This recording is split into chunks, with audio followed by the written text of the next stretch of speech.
So you're coming in as the Sun card, ruled by the Sun, and in Leo energy, carrying joy, success, pleasure, positivity, and just bringing warmth into people's lives. And because of that, you are able to stand in the High Priestess energy,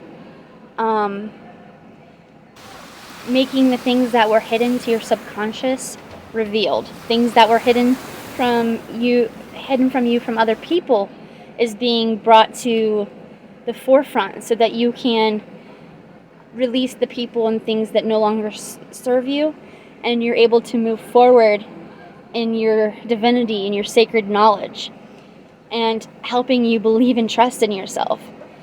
And you're no longer a slave to anything that wants to hold you down.